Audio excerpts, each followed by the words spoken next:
Wa qala Bishrun, baris ke-12 dari bawah. Qala al-Imam Hujjatul Islam wa Barakatul Anam, Sayyiduna wa Maulana wa Murabbi arwahina wa qulubina wa uqulina, Al-Imam Al-Wasil Musil, Sayyiduna wa Maulana Al-Imam Muhammad bin Muhammad Al-Ghazali At-Tusi radhiyallahu ta'ala warḍah wa nafa'ana bih.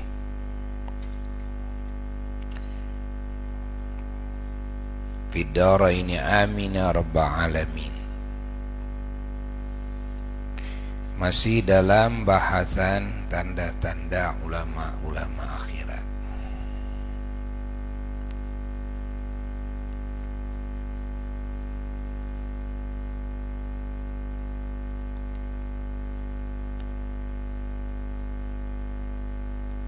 Al-Imamul Ghazali radhiyallahu anhu, beliau mengatakan, wa qala Bishr bin Al-Harith, wa qala Bishrun, dan telah berkata Imam Bishrun Ibn Al-Harith radhiyallahu ta'ala anhu,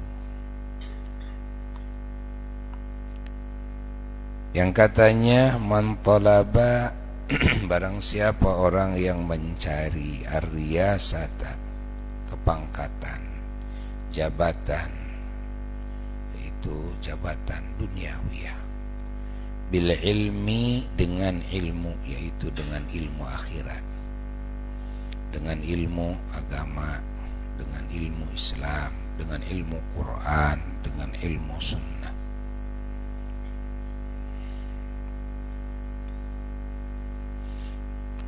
Wa taqarraba, lalu dia bertaqarrub, mendekatkan diri, ilallahi ta'ala, kepada Allah ta'ala, bibughdhihi, dengan murkanya Allah,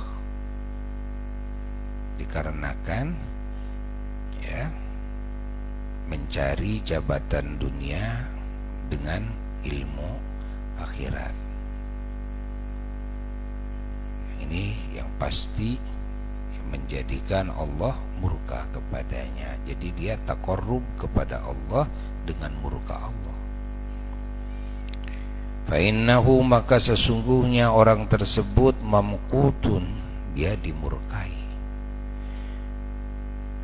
fis samai, di langit, wal ardi, di bumi. Ahli langit semuanya murka kepadanya, bumi dan seisinya murka kepadanya. Wa yurwa, dan diriwayatkan, fil israiliyati, di dalam kisah-kisah, hikayat-hikayat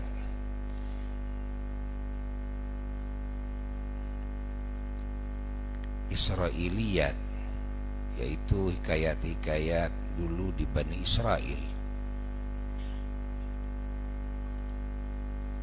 Anna hakiman, sesungguhnya seorang ahli hikmah. Ada hakim, ada hakim. Kalau hakim adalah ahli hukum, kalau hakim adalah ahli hikmah. Sesungguhnya seorang ahli hikmah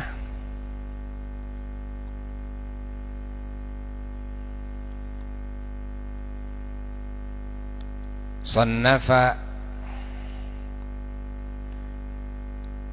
adalah menyusun dia, mengarang dia, salasami'ati wasittina musannafan, pada 360 karangan, fil hikmah, dalam ilmu hikmah. Hatta usifa, sehingga disifati dia oleh orang-orang bil hakimi dengan sifatan al-hakim, yaitu ahli hikmah. Fa'awhallahu ta'ala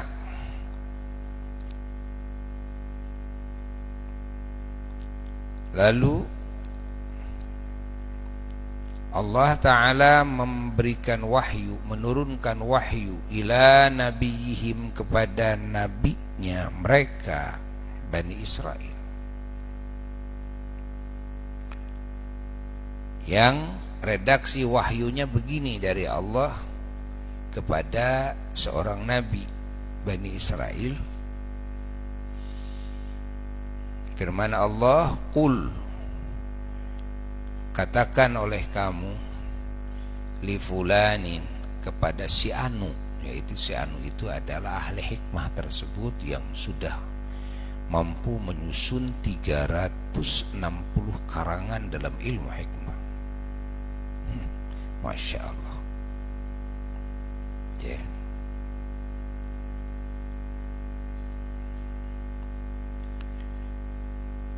Begini yang harus kamu katakan, wahai ahli hikmah, wahai fulan, qad mala'ta, sungguh telah memenuhi kamu, al-arda, kepada bumi, nifaqan, memenuhi kemunafikan, walam turidni, ya, dan kamu tidak menghendaki aku.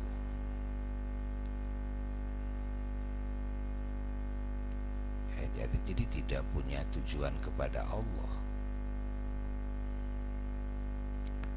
Insyaallah kitabnya, artinya ilmu hikmahnya memenuhi bumi, tapi hanya munafik saja, kenifakan.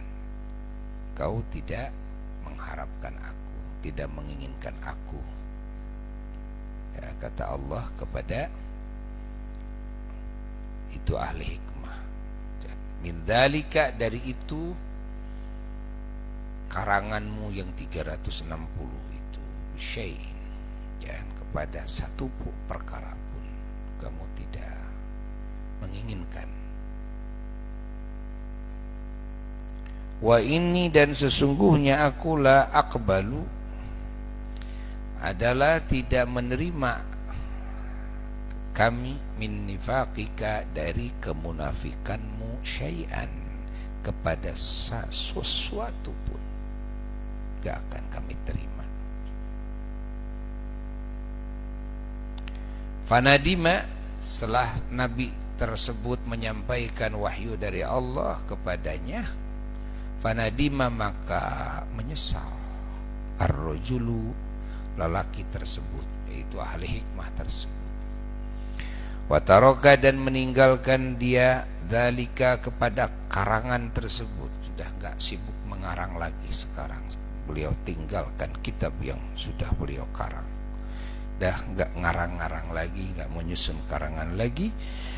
Wa khalata, dan menggauli beliau, bercampur, ya, baur, al-ammata, dengan orang awam, masyarakat jelata. Wa masya, dan berjalan dia, fil aswaqi, di pasar-pasar. Dia ya kayak orang awam saja akhirnya, kan? Bercampur baur dengan orang awam, dengan masyarakat awam, biasa masuk ke pasar, tidak namanya apa, jaga gengsi, tidak jaga gengsi. Oh, saya pengarang kitab, saya ahli hikmah, saya orang yang alim, saya enggak. Beliau turun ke pasar setelah itu, ya, Masya Allah, bergaul dengan orang awam. Wa wakala Bani Israel, campur dalam makan biasa, ya, bersama kaum-kaum masyarakat Bani Israel, dan dengan masyarakat ikut makan bersama dengan mereka. Insyaallah. Wa tawadhu'a, dan dia tawadhu, merendah, fi nafsihi, pada dirinya, ya, merasa dirinya manusia yang paling hina, manusia yang paling bodoh, manusia yang paling berdosa. Rasa di dirinya seperti itu, tawadhu. Setelah begitu, fa'auhallahu ta'ala, ya, maka Allah Ta'ala menurunkan wahyu ila nabihim, kepada nabinya mereka, kaum Bani Israel, ya, agar disampaikan lagi kepada orang tersebut. Yang redaksi wahyunya begini, katakan oleh engkau, ya, lahu, kepada dia. Ini perintah Allah, amanat Allah kepada seorang nabi agar disampaikan kepada dia. Begini yang harus disampaikan. Wahai fulan, wahai ahli hikmah, al-ana, sekarang, wufiqta, ya, engkau mendapatkan taufik, liridaya, kepada keriduanku, ya. Masya Allah. Kalau sedang menjaga gengsi, merasa saya seorang alim, ya, gak mau gaul dengan orang rakyat jelata, orang bodoh, ya, gak mau, itu jaim istilahnya, ya. Ya, sekarang istilahnya jaga apa? Jaga image. Masya Allah. Nah, padahal sudah bisa mengarang 360 karangan.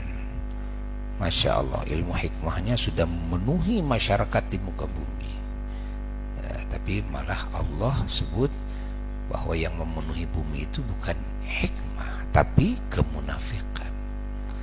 Allah tidak menerimanya. Masya Allah.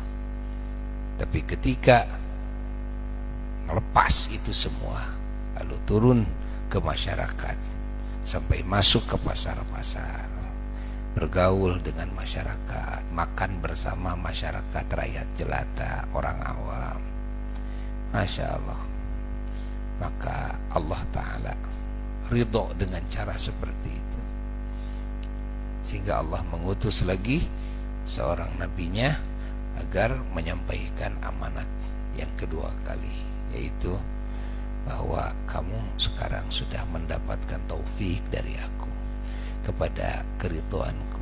Masya Allah. Artinya, ya,